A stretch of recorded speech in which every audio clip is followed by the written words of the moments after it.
My name is Marcus. My name is Connor. This is our story.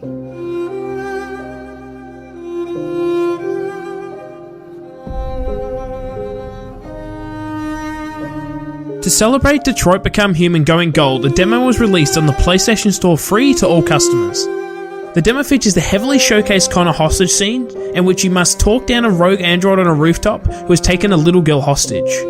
In a world where demos are very uncommon, I'm glad Quantic Dream is giving players a chance to experience it before release to work out if it's for them or not.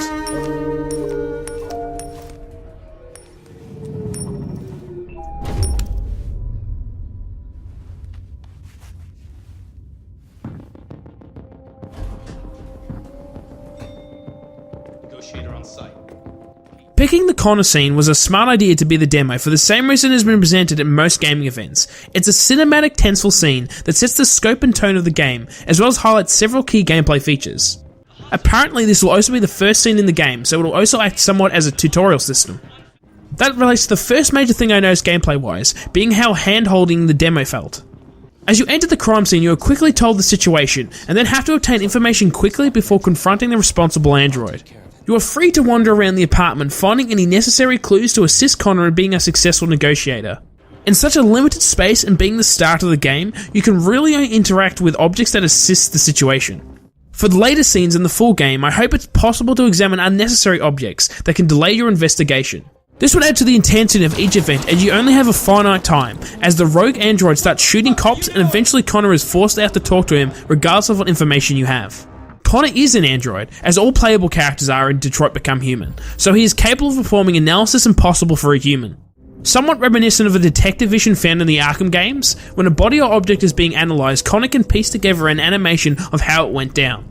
You then have to scan through the animation and focus on certain points to discover necessary information. It isn't a particularly challenging task, but visually it's cool to construct a crime and then filter through it. Otherwise, the only other main gameplay you can perform is walking through each room to find any necessary information, like the android's name. In turn, this is increasing the likelihood of being able to talk down the killer. Walking and interacting with the environment is mostly fluid, although it is very similar to previous David Cage games, so it plays mostly like an interactive point-and-click adventure. It can also look jarring when stuffing up the analog motion to pick up something, but otherwise the gameplay feels mostly smooth with very responsive inputs for each interactive item.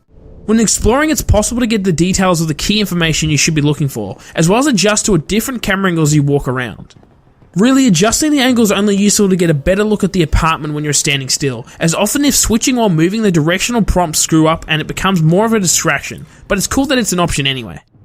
Regardless of how much info you gather, it's possible at any point to go straight to negotiating outside with the android.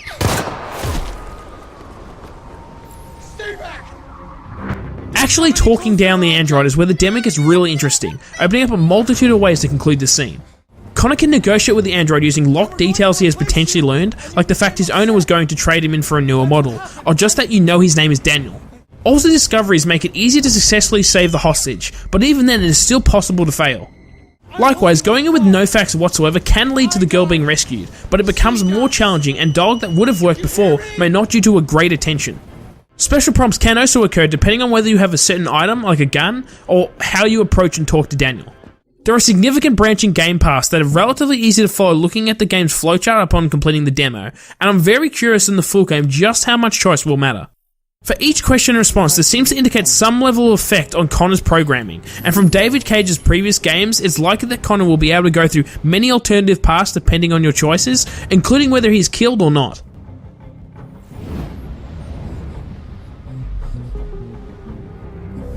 From this demo, I can say that I'm pleased with the presentation of the investigation and branching narrative portion of the game, and I'm certainly intrigued by where the story will go with androids gaining free will. There was no real action-oriented sections featured in the demo, but I expect they will be quick-time focused like they were in previous Quantic Dream games.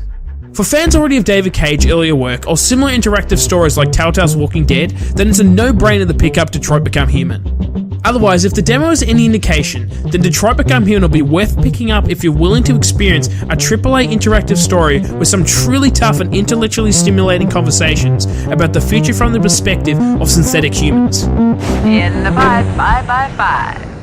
Let's hope narratively it all comes together to create an emotionally and compelling story with great complementing gameplay that truly reflects your choices. Thanks so much for watching, and if you enjoyed this look at, then please check out our other videos for more gaming and geeky content.